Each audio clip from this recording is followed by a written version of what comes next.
Bien, bonjour toutes et à tous, vous êtes bien sur MC.News TV.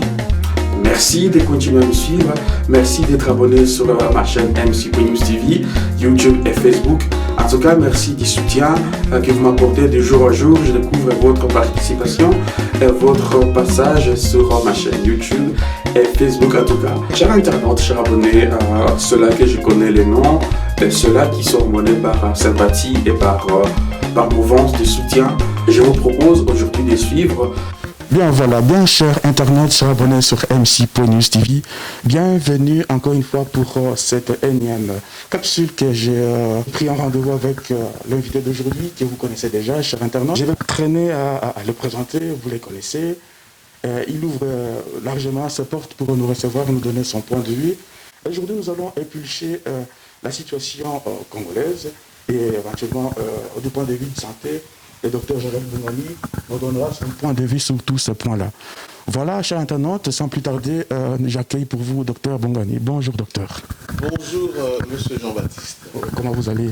Je vais très bien. Oui, je vois que vous êtes en forme depuis cette période sanitaire. Effectivement, on fait pour le mieux. D'ailleurs, je profite pour remercier MC.News de l'intérêt que vous accordez à la situation générale mondiale au niveau sanitaire et également la situation qui préoccupe la République démocratique du Congo. Je suis là pour répondre à vos différentes questions et éclairer l'opinion quant au sujet important qui intéresse le grand nombre. Voilà, j'espère en tout cas ici que le docteur a bien vu que je suis en bonne santé, ma température n'est pas haute, et je n'ai pas de perte de goût, donc il m'autorise de sortir mon masque, en tout cas pour être plus audible, plus être présentable.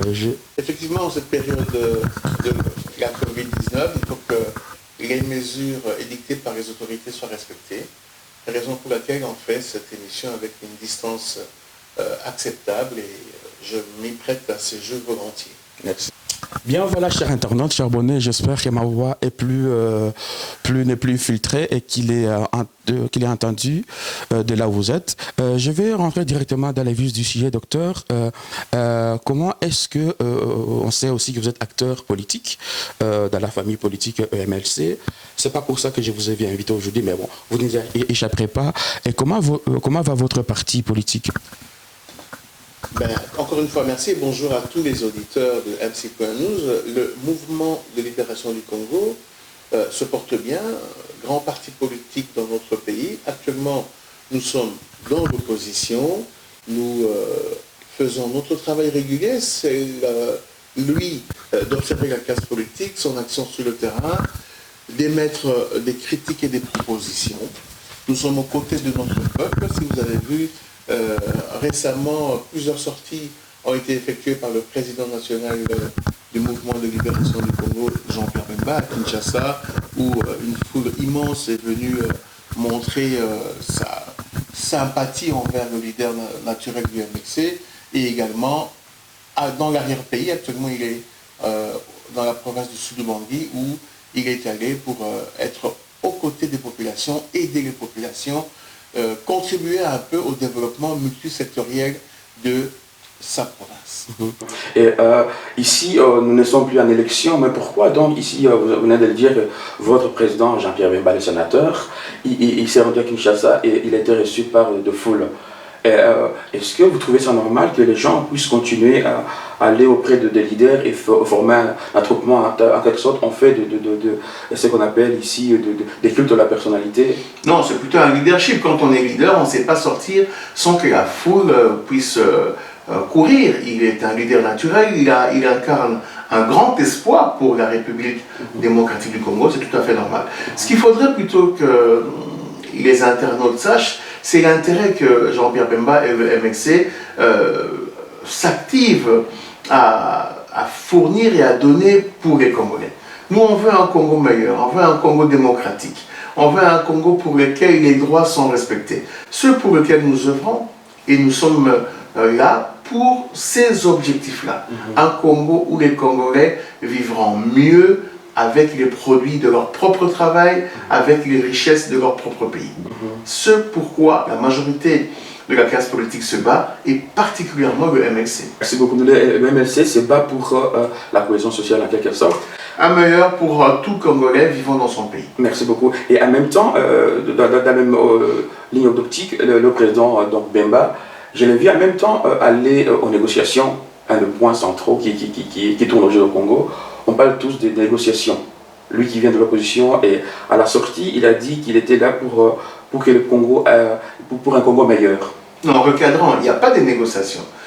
Il a plu au chef de l'État, Félix-Antoine Tshisekedi, de convoquer la classe politique autour des consultations politiques et sociales. Donc ça a été fait le 23 du mois dernier, et le mouvement de libération du Congo a été honoré en tant que première formation politique à être invité, et Jean-Pierre Bemba s'est présenté régulièrement comme républicain, a échangé avec le chef de l'État, a émis des points de vue qui jusqu'alors est géré par celui qui a convoqué toute la classe politique, c'est le chef de l'État. Nous attendons les conclusions qui nous seront livrées publiquement, parce que c'est la promesse du chef de l'État de revenir vers la population et de donner son point de vue après avoir consulté toute la classe politique et sociale.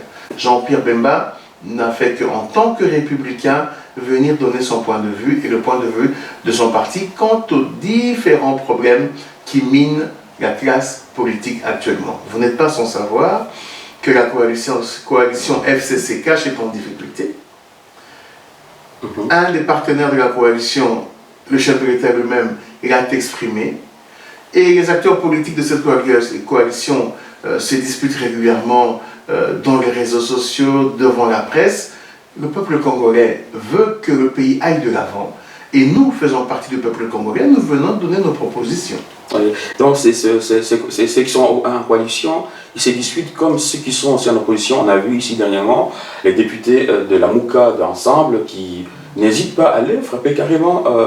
Bon, c'est un point à part à traiter peut-être, mais ici justement vous venez de soulever que le député, il y a un désordre administratif au Congo, ceux qui sont au pouvoir se disputent.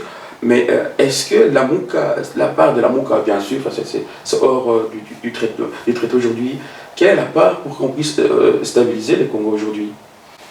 Mais je crois que toute personne peut contribuer à la stabilisation de son pays, les formations politiques et également. Nous sommes dans une plateforme politique appelée la Mouka. Qui existe toujours? Qui existe toujours, absolument. Il ne faut pas absolument que les leaders aient, comme dans une pensée unique, un même message.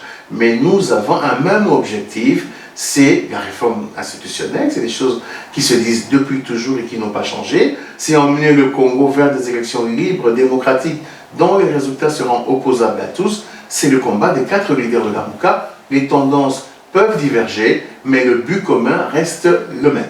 Et qu'est-ce qui justifie justement ici, déjà il y a 2-3 jours, un des leaders de la Mouka justement n'a pas hésité à flinguer sous d'autres leaders de la Mouka? Non, je ne vais pas prêter le flanc à ce genre de diatribe. Je pourrais plutôt dire que ce qui est important aujourd'hui, c'est la vision de la Mouka. On a une vision commune, emmener le pays vers un mieux-être institutionnel, doter le pays des instruments pour que demain, le renouvellement de la classe politique ne soit plus entaché d'autant d'erreurs qu'il y a eu en 2006, en 2011 et en 2018. C'est un combat que porte Jean-Pierre Bemba, que porte le président Katumbi et les autres leaders de la Mouka. Tous voulons que ces réformes arrivent et nous sommes dans ce schéma et nous irons jusqu'au bout. Est-ce que vous pensez que Martin Fayulu doit fléchir et aller aux négociations ou à la consultation? Non, dans le pacte qui unit la Mouka, qui dit que nous avons une vision commune, mais les leaders, chaque formation politique a l'attitude de relever des options. Nous ne pouvons pas donner des leçons à qui que ce soit. D'ailleurs, ce n'est pas élégant en politique. Et donc vous estimez que Fayulu, dans chacun a l'attitude de porter, de lever des options et de les défendre. Nous avons opté pour aller échanger avec le chef de l'État à sa demande. Ce que nous avons fait, cela ne nous ôte en rien la qualité d'être un des grands membres de la coalition La Mouka. Alors que le MLC, qui détient un grand leader aussi, qui s'est détaché d'aller à la consultation, Moïse Katumbi, pour ne pas citer La Mouka, l'ensemble de son parti, Fayulu, il reste dans son coin. Je viens de vous le dire, chacun a la latitude de rêver des options et de les assumer. Nous avons rêvé l'option d'y aller, le président Katumbi est allé. Nous pensons avoir contribué en donnant des pistes de solutions quant à la situation actuelle, qui est une bonne chose. Merci, voilà. Donc, docteur, voilà, nous ne sommes pas à la fin de cette interview, mais en tout cas, c'était un peu pour un peu vous titiller sur comment est-ce que vous faites la lecture du Congo, et vous en défendez très bien. Docteur, quel est votre rapport par rapport à la jeunesse? Vous savez que tous les hommes politiques aujourd'hui, ils sont en train de baisser un peu, ils sont très en train de défendre plutôt leur intérêt, les jeunes. Quel est l'apport que vous pouvez apporter aux jeunes pour qu'ils puissent investir dans la vie communautaire au Congo et ailleurs? Non, d'abord je pense que la majorité des partis politiques ont ce qu'on appelle des programmes, de leur parti. Et en ce qui concerne notre parti, on a une grande place que nous accordons à la jeunesse. Parce que la jeunesse, c'est le Congo de demain. Cette jeunesse doit être formée, prise en charge, encadrée. La difficulté que nous connaissons en RDC, c'est le phénomène des jeunes de la rue, le phénomène Koulouna, les jeunes désœuvrés. Nous pensons que tout gouvernement doit mettre en place des moyens nécessaires pour la prise en charge des jeunes. Depuis l'école primaire, secondaire, et pouvoir encadrer tous ceux qui n'ont pas la chance d'avoir une scolarité normale. Nous devons œuvrer, nous, MXC, avons comme projet, demain au pouvoir, de mettre les jeunes dans les formations nécessaires, de manière à ce que les corps de métier soient dotés d'un élan de jeunesse nécessaire pour l'apprentissage des différents métiers, comme je viens de le dire. Alors que le Congo est plein de jeunes diplômés qui travaillent de Ceux qui sont diplômés, les prendre en charge, les encadrer. Ceux qui sont en formation, les former, les permettre à avoir un métier. La jeunesse est la clé de voûte de la réussite. Alors que les personnes, de tout un pays. Les personnes adultes, enfin des anciens politiques, ils se tiennent au pouvoir alors que les jeunes sont derrière. Non, il faut faire la part des choses. Les jeunes, dans la globalité, c'est le renouveau de toute structure, de tout pays. Il faut les encadrer à devenir responsables, avoir des qualifications et contribuer au développement multisectoriel du pays. Mais quant aux jeunes cadres dans les formations politiques ou ailleurs, ils doivent se battre de manière compétitive pour accéder à des échelons supérieurs. Il n'est pas bon que les mêmes puissent rester aux commandes alors qu'il y a des compétences à exploiter. Nous, au Mouvement de libération du Congo, nous donnons une part active à la jeunesse. Nous les poussons à être le mieux formés, le plus outillés, pour que demain, ils soient les responsables et qu'ils puissent mener à bien l'avenir de la République démocratique du Congo. Voilà.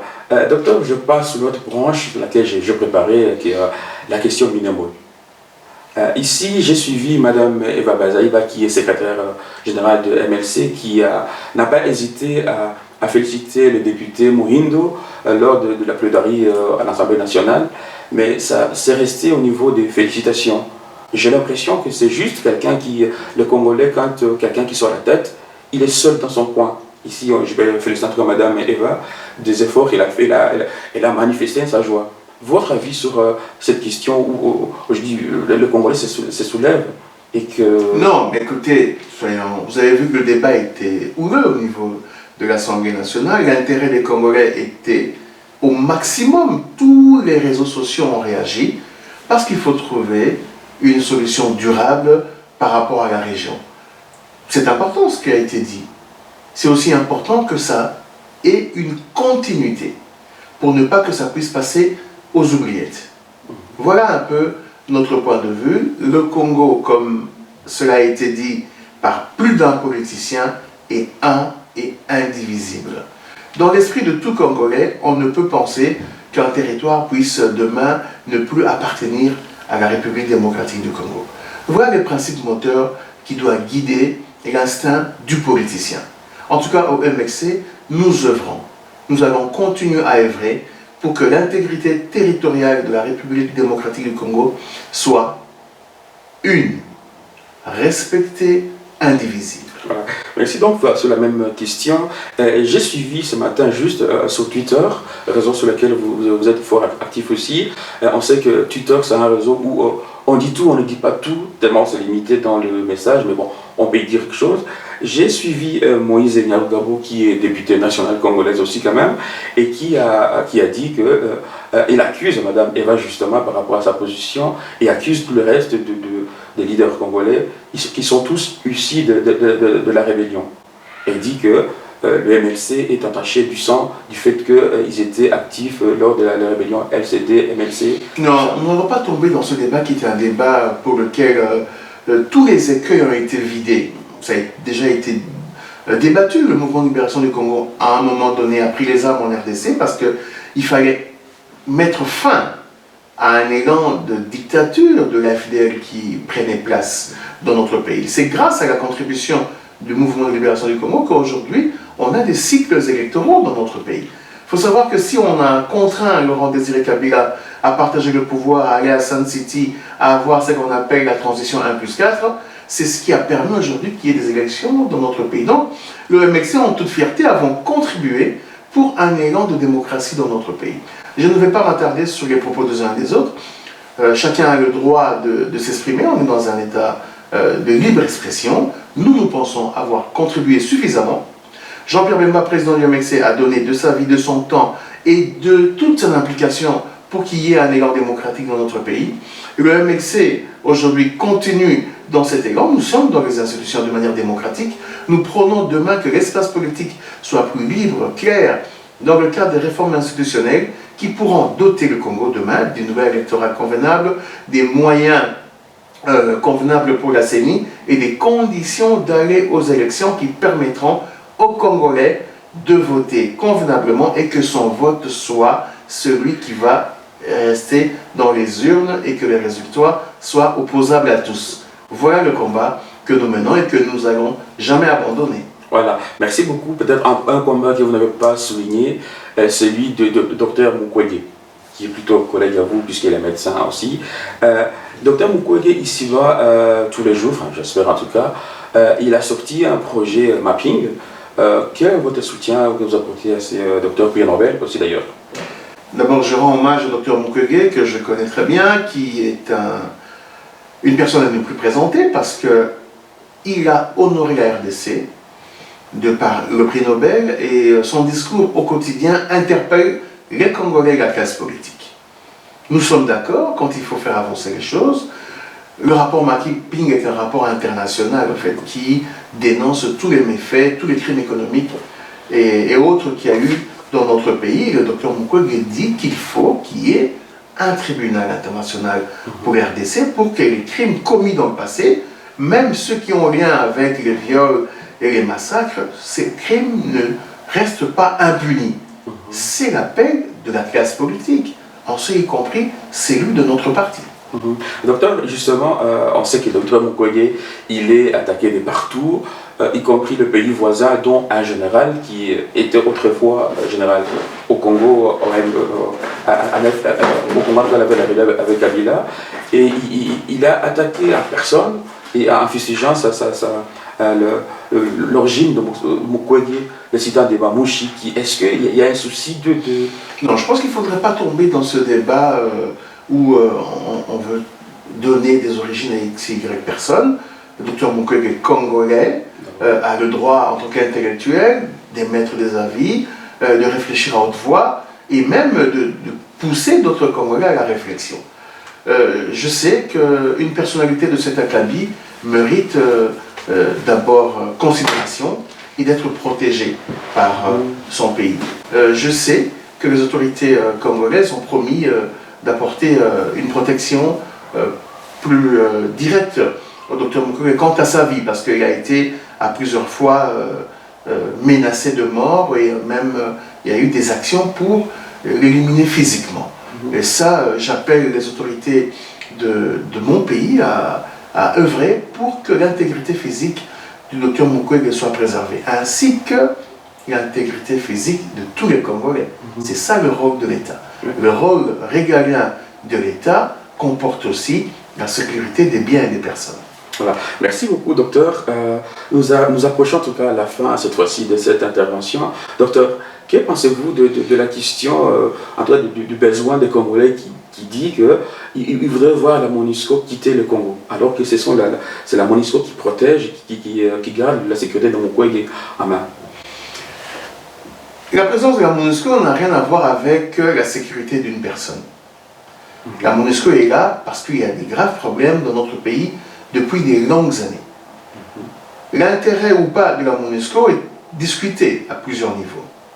Mais nous pensons qu'à ce jour, de manière logistique et autres, la MONUSCO devrait continuer son œuvre en République démocratique du Congo.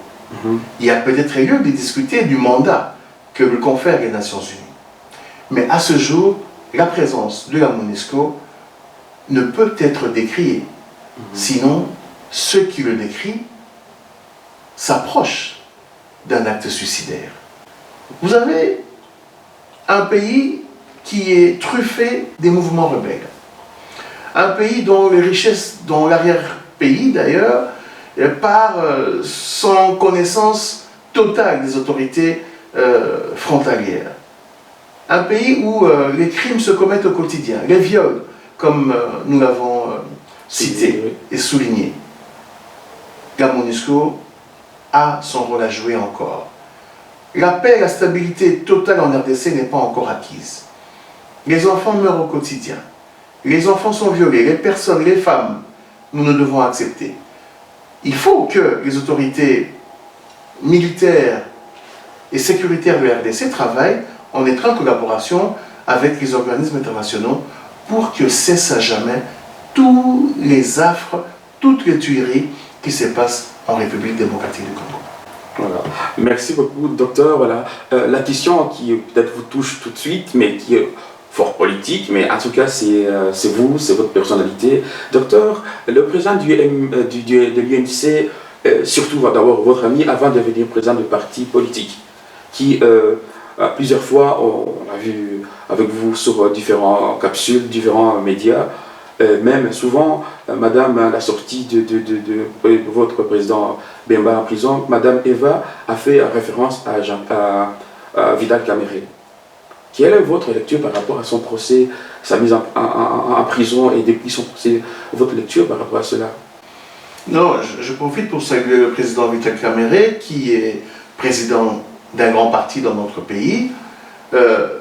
Je constate, comme tout Congolais, qu'à ce jour, il y a un procès qui a été mené et que ce procès est en appel.